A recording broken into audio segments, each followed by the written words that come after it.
औज़ुबिल्लाहिमिनश्शैतानिर्रजीम बिस्मिल्लाहिर्रहमानिर्रहीम। शुरू अल्लाह के पाक नाम से जो रहमान और रहीम है। नाज़रीन, फ्यूचर पॉडकास्ट से आपका मेज़बान बशारत हुसैन आपके साथ। हमने हमेशा कोशिश की कि आप तक हम अच्छी इन्फॉर्मेशन और अच्छे लोगों से मिलवाएं और वो सिलसिला जारी है।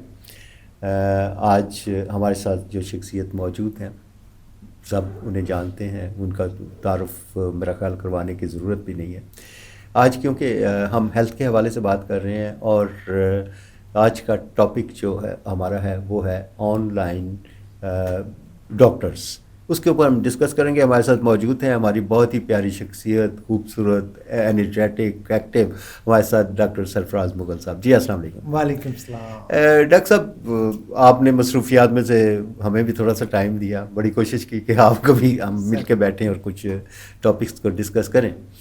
तो आज जो टॉपिक है, जो आज के दौर के मुताबिक, आज के हालात के मुताबिक, डॉक्टर्स ऑनलाइन का जो है ना बहुत सिलसिला चल रहा है।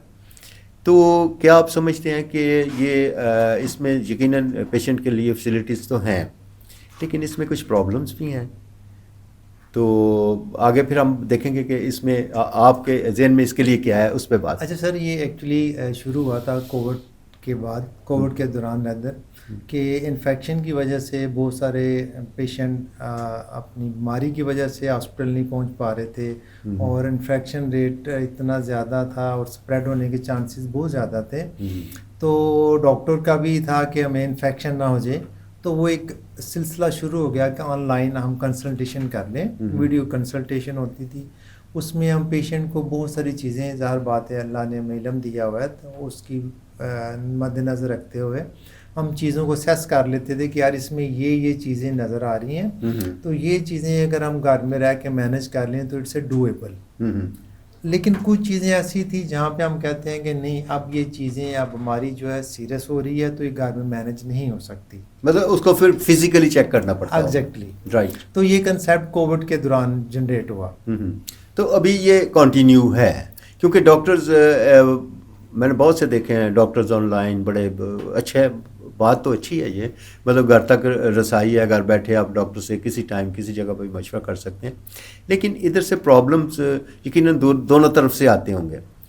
पेशेंट की तरफ से भी प्रॉब्लम्स होते होंगे और डॉक्टर्स की तरफ से भी होते होंगे। तो ये देखें, हो सकता है पेशेंट से ही बता ना सके अपनी जो उसकी फीलिंग्स हैं या उसका प्रॉब्लम है वो उसको डिस्कस ना कर सके, तो डॉक्टर ने तो उसकी ज़ुबान के ऊपर ही जो भी डिसीजन लेना है। और जो डॉक्टर की तरफ से प्रॉब्लम है, डॉक्टर बड़े उसमें मतलब इन्वॉल्व होना पड़ता है कि किसी चीज़ की समझ लगे ना लगे, ऊपर नीचे कुछ हो जाए तो उसमें भी प्रॉब्लम आती है। नहीं सर, ये नहीं हो सकता। ऐसा नहीं है। अच्छा, ऐसा नहीं है। अच्छा। सर देखिए, हमारा रूटीन का काम है ना। एक्चुअली जब डॉक्टर पेशेंट को अटेंड कर रहा होता है, वो उसकी वॉइस भी सुन रहा होता है, उसका लबो लहजा भी नोट करता है, उसकी बॉडी लैंग्वेज भी देखता है और उसको जनरल ऑब्जर्व भी कर रहा होता है। जब हमारे चैम्बर में क्या ऑफिस में पेशेंट एंटर होता है तो हम उसको विजिलेंटली वाइजली उसको हम ऑब्जर्व कर रहे होते हैं कि इसमें क्या क्या चीज़ें, पेशेंट ने क्या कंप्लेन करनी है आगे, मतलब उसके कहने से पहले आपको पता होता है एग्जैक्टली। हमें एक थोड़ा सा हमें असेसमेंट हो जाती है कि पेशेंट को प्रॉब्लम क्या है। मैं एक पेशेंट दूर से ही चल नहीं पा रहा तो हमें पता है इसको बैक पेन का प्रॉब्लम है। एक पेशेंट जिसका सांस फूला हुआ है, दो बंदों ने उसको उठाया हुआ है, तो इट मीन्स कि उसको जहाँ तो हार्ट का मसला है या फिर लंग्स का प्रॉब्लम है। तो हम मेंटली चीज़ों को कोरिलेट कर रहे होते हैं कि अच्छा ये फीमेल है, ये मेल है, इसकी एज इतनी है, तो ये चीज़ें इसमें होनी चाहिए। तो मेंटली हम पहले ही उस तरह हमारा असेस कर चुके होते हैं, एग्जैक्टली चीज़ों को कर चुके होते हैं। ठीक है। तो आपका क्वेश्चन था कि ऑनलाइन जब हम पेशेंट को असेस कर रहे होते हैं तो उसमें क्या एरर आ सकते हैं। अच्छा, एक्चुअली ना हर चीज़ की डिज़ाइनिंग है और उसकी लिमिटेशंस हैं। हम क्या कहते हैं कि जब हम फिजिकली चेक करवा रहे होते हैं हमारा एक एटीट्यूड डिफरेंट होता है, तो इसमें पेशेंट की भी थोड़ी सी ट्रेनिंग है कि जब आपने वीडियो कंसल्टेशन करनी है तो उसमें आप अपनी 4-5 जो कंसर्न मोस्ट प्रायोरिटी वाली चीज़ें आप लिख के पास रख लें कि आप बात का बोल चुके होते हैं, एक चीज़ को आप डिस्कस करते जा रहे हैं और आप डॉक्टर को बोलने नहीं दे रहे, आप अपनी ही बात किए जा रहे हैं, तो वो भी नहीं ठीक। आप अपनी चीज़ों को नोट डाउन कर लें, उन्हें पूछे सर मेरा ये प्रॉब्लम है, इसमें ये हो रहा था, तो डॉक्टर भी उसमें से क्वेश्चन उससे जो रिलेटेड होता है वो रिलेट करता है। राइट। अब पेशेंट क्या करता है कि मैं बच्चे की शादी हुई थी तो उसमें मेरा ये हुआ था तो फलां उसके हुआ वो समझता है कि मेरा प्रॉब्लम तब हुआ। जैसे हम पूछेंगे जी ये बड़ा बेटा कब पैदा हुआ था, वो कहते जी तो 65 से जंग लगी सी। हाँ, वो जंग की वजह से पैदा तो नहीं हुआ सही लेकिन है। इंसान की नेचर है कि वो किसी चीज़ को कोरिलेट कर लेता है। ऐसे ही। ठीक है, तो पेशेंट ये समझता है कि शायद उस प्रॉब्लम की वजह से ये हुआ। मेरा ये इशू हो रहा है। हम्म, तो ऐसा नहीं होता। तो उसमें बेहतरीन सजेशन ये है कि अपने क्वेश्चंस लिख लें जो आपकी डिजीज़ के मुतल्लिक़ हैं। हम्म, तो आप उसी के अंदर रहते हुए पूछें कि सर ये प्रॉब्लम है, ये क्यों है, ये है, ये क्यों है। तो मेरे ज़हन में था कि शायद इस वजह से है। हम्म, तो पेशेंट का जो ये क्वेश्चन है डॉक्टर प्रिसाइजली उसको बता देता है कि इसका उससे कोई लिंक नहीं। हम्म, जैसे मेरे पास आई का पेशेंट आया तो मुझे 10 साल पहले इधर एक छोटा सा मेरे बच्चे ने मुझे थप्पड़ मारा था तो उसकी वजह से मैं कहा जी इस चोट का इसके ऊपर अभी कोई असरात नहीं है, आप इसको ज़हन इसके से असरात ज़हन पे हो सकते हैं, आँख पे नहीं। आँख पे नहीं बिल्कुल ऐसा ही है। तो इसलिए ये बहुत अच्छा है। इसमें मैं आपको बताऊंगा, इसको हम कहते हैं टेली मेडिसिन।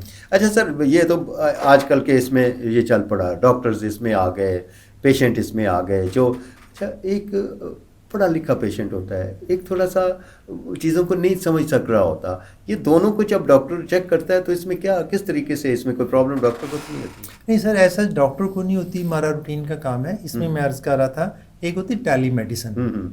अब उसमें क्या है कि बहुत सारे जो डेवलप कंट्री हैं उनके पास भी बहुत ज़्यादा रिसोर्सेज नहीं है। जैसे फ़र्ज़ कर एक बता कलात में बैठा हुआ है, करदू में है, तो वो यहाँ तक उसका नहीं पहुँच सकता सेंट्रल हॉस्पिटल में। तो उन्होंने क्या किया कि एक सेंट्रल जो छोटा सा गांव है कोई 50-60 घरों का, उनके सेंटर में एक छोटा सा सेंटर बना के वहाँ पे एक वेल इक्विप्ड ऑडियो वीडियो लगा दी है। वो पेशेंट वहाँ के बैठता है, ऑनलाइन डॉक्टर उसकी चीज़ों को असेस करता है। सम टाइम ये है कि हमारी जो आई के पेशेंट हैं उनके शुगर की वजह से रेटिना के ऊपर डैमेज आ जाता है, वो पता नहीं चलता। जब पेशेंट को पता चलता है 2-3 दिन वो काम ख़त्म हो चुका होता है। तो उसमें वो सर्टन मशीन्स हम इंस्टॉल कर देते हैं, वो खुद ही उनकी पिक्चर्स लेती हैं, वो हमारे डाटा सेंटर में आ जाती हैं। हमारा अब तो हम AI बेस्ड सिस्टम भी लगा रहे हैं। अच्छा सर, इसमें एक और सवाल मैं ऐड कर दूं कि अगली आने वाले वक्त में रोबोटिक जो है ऑपरेशंस भी हैं, सब कुछ है, तो ये अभी तो अजीब सा लगता है हमें, लेकिन आने वाले वक्त में क्या इसका फ्यूचर क्या देखते हैं आप? सर इसमें फ्यूचर बहुत ज़बरदस्त है। मैं थोड़ी सी बात मेरी वो दरमियान में रहेगी। अच्छा सर, उसमें स्पेशल कैमरे हैं, वो हमारे सिस्टम में ऐड हो जाएंगे, ऑटोमेटिकली वो उसके सीरियल वाइज 6 माह बाद एग्जामिनेशन हो गया, मशीन आपको खुद ही बता देगी इस पेशेंट में प्रॉब्लम आना शुरू हो गया। ठीक हो गया। तो उसको कहेंगे कि आपने नेक्स्ट मंथ मेन सेंटर में आना है। ठीक है। तो वो उसकी कनेक्टिविटी है। दूसरा ये रोबोटिक जो आप ट्रीटमेंट्स की बात कर रहे हैं, नो डाउट बड़ी प्रिसाइजली रोबोटिक आर्म्स भी आगे हुए हैं और रोबोटिक सर्जन्स भी हैं। और फिर इसके साथ ये है कि रोबोटिक मशीन्स हैं। जैसे मैं इस कमरे में बैठा हूँ तो मैं यहाँ से सारी मशीन्स इंस्टॉल्ड हैं, तो मैं यहाँ से बैठ के उसको ऑपरेट कर रहा हूँ। तो मैं प्रैक्टिकली वो पेशेंट अमेरिका में ऑपरेट हो रहा है, वो सारी ऑपरेशन थिएटर के अंदर पेशेंट होगा, मशीन्स वहाँ भी। अच्छा, ऑपरेशन थिएटर वहाँ का यूज़ होगा? यस, रोबोटिक होगा वो? Yes right.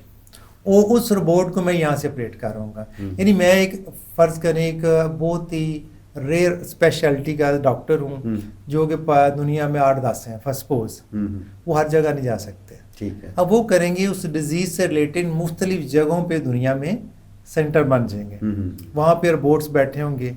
वो पेशेंट रोबोटिक OT में शिफ्ट हो गया ऑपरेशन थिएटर में, मैं यहाँ पे मेरे पास रोबोटिक आर्म है सारा, तो मैं उसको यहीं पे सारा ऑपरेट कर रहा हूँ।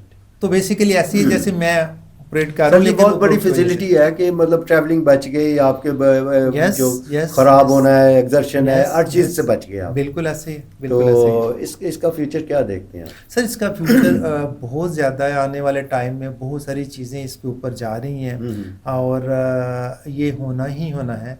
और उसकी वजह ये है कि क़यामत के नज़दीक हमारे खालिक और मालिक ने जितने अपने और इंसान के दरमियान पर्दे हैं सारे ख़त्म होते जाएंगे।